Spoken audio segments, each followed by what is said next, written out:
for this last little bit.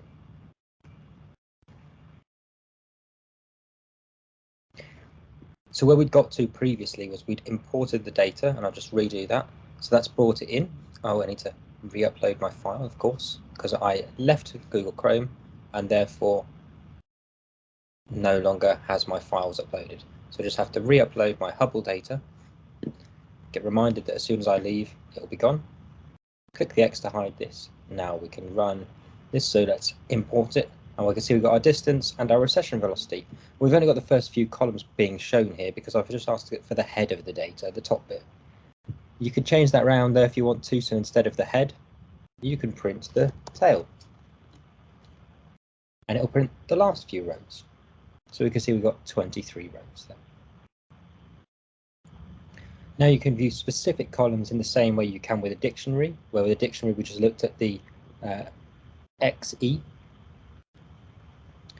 So here we just want to look at the distance column and not the recession velocity. So let's just go data. So that's the data is our data frame or our table that contains that information.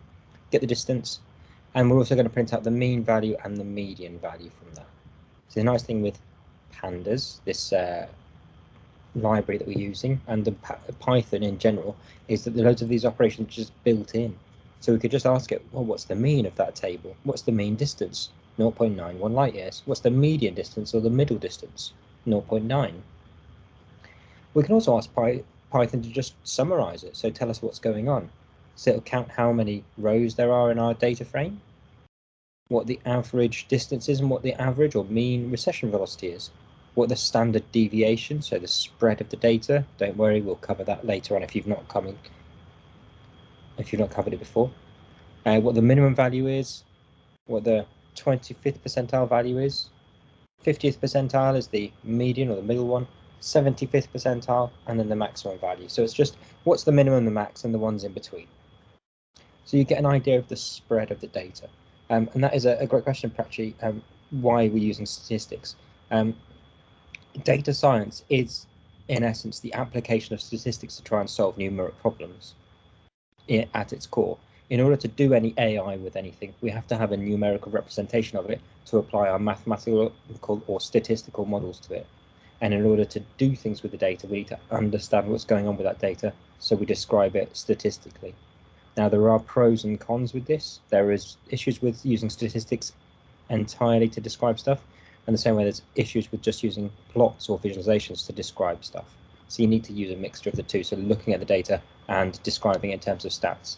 But by describing the stats of the data, say that what's the minimum, what's the maximum, that tells you what the spread of the data is. What does it look like? And if we know that, then we can explain it to people really easily. So it is imperative for data storytelling to have an understanding of the statistics of your data. Ian, when we use the mean, mode, and median, so it is the pre-default steps. While we are first we import the data, then we name the data structures, then we define the data frames, and then we always have to use mean, median, and mode to just see like the things in easy manner, right? Absolutely. So Aisha's going to talk to you a bit about this tomorrow, and then Besha's going to build on it when he's talking about machine learning tools. The first thing you do with your data, like there are some steps in between, but the big step that you do is exploratory data analysis. You get your data and you go exploring to see what on earth is going on in there, and you find out all the issues with it, find out all the spreads of it, find out what variables or what columns of your data table have loads of information and what has nothing in there, what's missing all the data, just everything about it to start with, and then you can decide on what AI tools, techniques, and things you want to use. But if you don't describe it, you're never going to get the right AI tools and techniques to work on it. Okay, so we always have to describe the data to get the appropriate model or appropriate tools we need to use. Okay, got it. Thank you. Absolutely, 100%. So what we can do, our data is sorted by distance, but I don't want to sort it that way. I want to sort it by a different way. So I'm going to sort it by recession velocity. So it's now sorted like this, and I'm just printing out the tail of that. But likewise, you could turn it round after you've done this to print it by distance instead. Now, we can list the data, but obviously if we want to get insights, we need to get plots going, because our brains understand patterns in an incredible way, about as well, if not far better still, than the best AI models. So we could just plot it and see what's going on. We can see that our distance is very, very small changes, obviously because it's between 0 and 2, and our recession velocity is down and up to over 1,000. So this is a bit of a rubbish plot there. I've just auto done it because all I said is data.plot and then show the plot, because you have to tell it line by line what to do. Now, this isn't any use because I can't understand what the changes in the distance. All I can see is it looks like it never changes in distance and that only the recession velocity changes. And we know that's not true. We know that distances do change, even if they're on a much smaller scale, between 0 and 2. So we need different y-axes. So again, this looks like there's a lot of code here, but I'll just run through it bit by bit to get us all in the right frame of mind. So I'm going to have a subplot, so just a smaller plot inside, and I'm going to tell it to use red for the distance and blue for recession velocity. So that's column 1 and column 2. And by doing that, all of formatting has just been sorted out so that I can see the change in distance on this left-hand column and the distance change in recession velocity in this right-hand blue. So the blue line is the recession velocity and the red one is the distance. And we can see that these look like they're correlated, or as you increase in the recession velocity, you also increase in distance. So they move together. And what we want to do in AI is to understand relationships between things. And Luke's going to be talking about this and Besha then tomorrow as well. So we can look at how correlated they are on a value from -1 being a completely negatively or uncorrelated, like oppositely correlated, to being +1 positively correlated. And you might remember from any math that you've done at secondary school or since then, that you've got a positive correlation looks like this, no correlation might look like that or that, and a negative correlation is a straight line like that. So we've got a correlation of 0.78 or 79%, let's say. So as you increase in recession velocity, you've got a 79% chance of increasing in distance. So the two are tied together really well. From that, we can have a line of best fit. So we've got some data, we can put a line through it, and what that line tells us that we can do is that we can say, if we have a certain distance, what do we think the recession velocity would be? So if something was this far away, what's its likely speed going to be? Or vice versa. So these lines of code do that. Now I'm just conscious of time. Luke is going to go into this in more detail and Besha tomorrow. So what I'm just going to do is skip on slightly to the last bit, which is the exercises that I was going to say. In fact, you know what? We're almost at the end. Let's take a bit of time there if everyone's comfortable. So we're going to use this function in Python called linRegress, or linear regression. So all that's going to do is to try and look at the data, the distances and the recession velocities, and like I said, be able to say, for a specific value of distance, what should the recession velocity be? So we're going to give it the input of distance column and get it to try and take a value of the distance column and then predict what the recession velocity should be. So if we formatted it as A times a specific distance plus B, or AX plus B, if you're familiar with that term. Now, when you print out the linear regression thing, or print U, it prints out all of this gumph, which is just a load of extra information that we don't really need. So what I'm going to do is just comment that out and rerun this section of code, and then it's gotten rid of that. But if you wanted to see what was happening in that linear regression section, you can. Now, we've got A times the distance plus B. And yes, Patrick, you've got the predefined function for linear regression. We don't need to code it up or do anything with that. Someone's already done it for us in the most efficient way possible in Python. Let's use their work. Okay, I'm all about saving time, and everyone who's going to employ you when you graduate is all about saving time and being efficient here. So we've got A times the distance plus B. So what we're going to do is see what happens for specific values that we know from our table. So if we go to the 10th row and say for the 10th row in our table for that distance, times that by A, and then add on B, because it's just A times distance plus B, and see what value we think the recession velocity would be from this formula, compare it to what it actually was.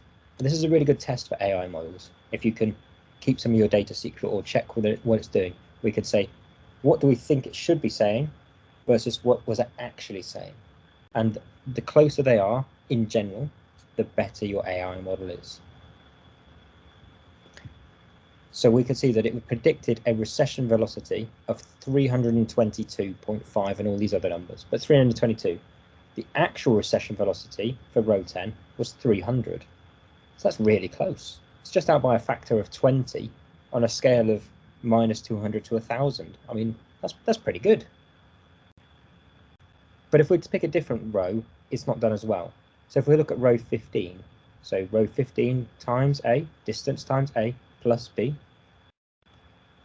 compare it to what actually happened in row 15, then we predicted it would be 413, but actually it was 920.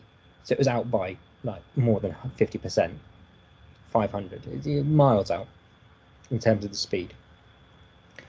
Now this is a really simple model, linear regression. You learn about it in secondary school, so it's not an overly complex one, and it can only model relatively simple relationships between things like distance and velocity.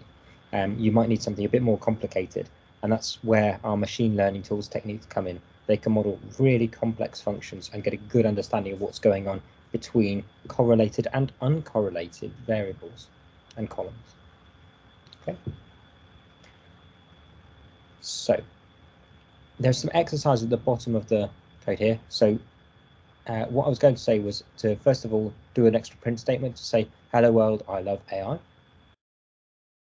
Create lists with prices for the new iPhone, Pixel, Samsung and LG phones.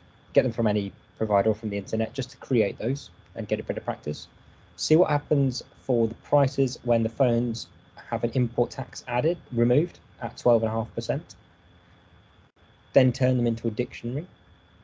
And then for the Hubble telescope experiments, see if instead of doing using distance to predict recession velocity, swap it round so that you use recession velocity to predict distance, and see if it's any better when you compare row 10, what it thinks should happen versus what actually happened, and row 15.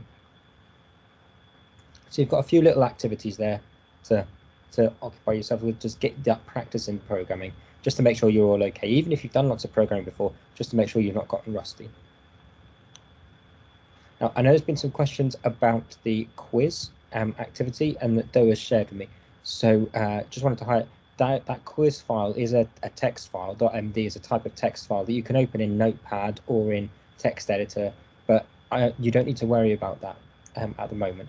We're not asking you to do the quizzes because we're going to be focusing on the lab activities. So don't worry about those, even though that's included in there. That was my error for leaving that in. Okay. Does anyone have any questions about this little lab that I've just run through? Are we all feeling like you might be able to do at least the first few bits of this? 1, 2, and 3?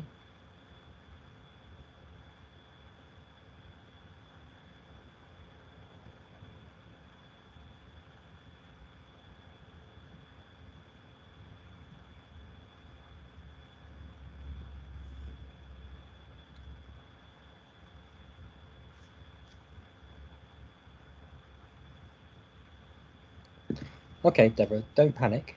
Okay, the nice thing about these lab activities is that you can just go right back up to the start and start again, run the code, so shift and enter to run a cell, and then you can mess around with it and see what it does.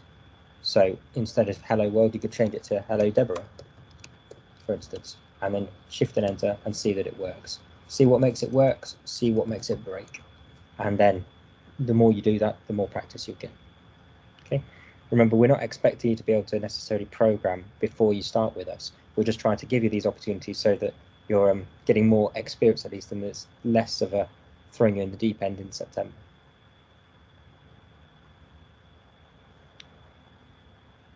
Okay.